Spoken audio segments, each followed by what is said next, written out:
Olá! Hoje a gente vai conversar sobre os arquitetos invisíveis do nosso corpo, os aminoácidos. Eles não são só uma parte da nossa biologia. Eles são, na verdade, a linguagem que constrói absolutamente tudo, desde um simples piscar de olhos até os nossos pensamentos mais complexos. Essa citação resume a ideia de um jeito perfeito. Pensa só nisso. Cada músculo, cada enzima, tudo que nos permite pensar, sentir e nos mover, tudo isso nasce da combinação de apenas 20 tipos desses blocos de construção. É incrível, né? Então, o que são eles exatamente? Bom, uma forma fácil de entender é pensar nos aminoácidos como se fossem o alfabeto da vida.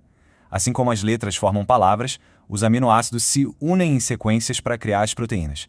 E é a ordem dessas letras que vai definir a função de cada proteína e, no fim das contas, quem a gente é em um nível molecular.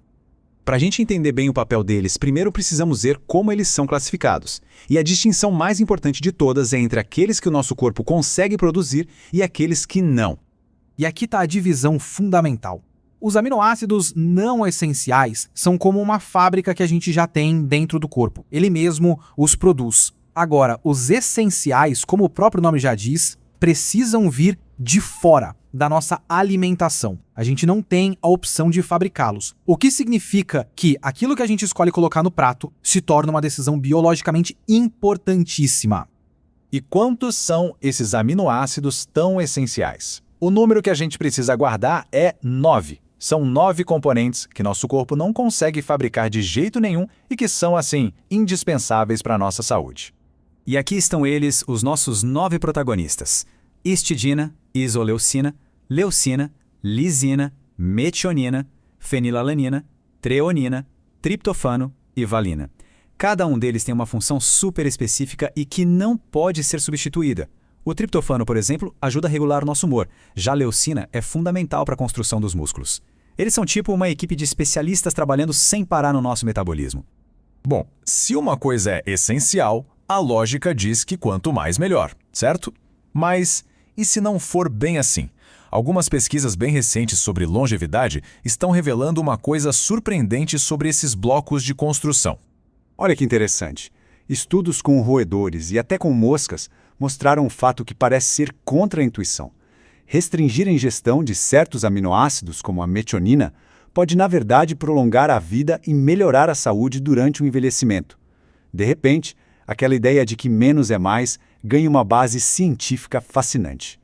E os benefícios que foram observados em laboratório são realmente impressionantes. A gente está falando de um aumento real na expectativa de vida, menos doenças ligadas ao envelhecimento, uma saúde metabólica melhor e defesas celulares mais fortes. Os resultados são, sem dúvida, muito promissores. Mas, como quase sempre acontece na ciência, o que funciona perfeitamente em um laboratório nem sempre se traduz de forma direta para os seres humanos. É exatamente aqui que a gente encontra um paradoxo bem intrigante. A grande questão é, será que essa mesma regra vale para a gente? Aquilo que funciona para um rato, em um ambiente controlado, se aplica à complexidade da vida humana que se desenrola ao longo de décadas? Para responder isso, a gente precisa olhar para os dados de gente como a gente. E o estudo de coorte de Goldstone é uma pesquisa em larga escala que nos dá uma janela incrível para o impacto real da ingestão de aminoácidos na vida das pessoas. E olha, a escala desse estudo é uma coisa de outro mundo. Mais de 47 mil pessoas foram acompanhadas por 15 anos. Isso nos dá um conjunto de dados extremamente forte para a gente poder tirar conclusões que fazem sentido sobre a relação entre dieta e mortalidade. E aqui está o grande paradoxo humano. O estudo revelou que o efeito dos aminoácidos muda, e muda drasticamente com a idade.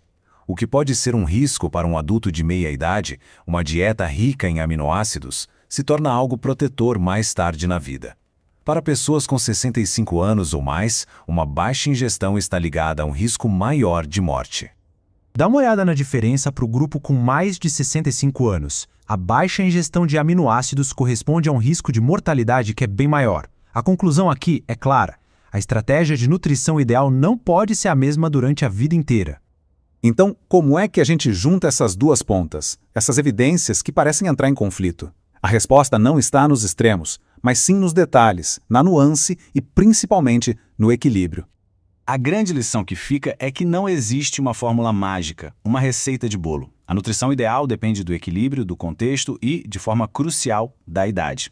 A biologia está nos mostrando que o que pode ser bom aos 40 pode não ser tão bom aos 70, e o contrário também é verdade.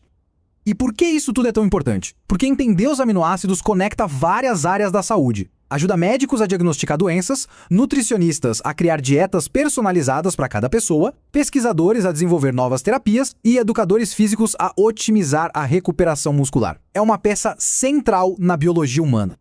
O que nos leva a esta pergunta final. Se os aminoácidos são mesmo o vocabulário da vida, talvez o próximo grande avanço na saúde não venha de uma pílula mágica, mas sim da nossa capacidade de nos tornarmos fluentes no idioma que esses pequenos e tão importantes blocos de construção falam.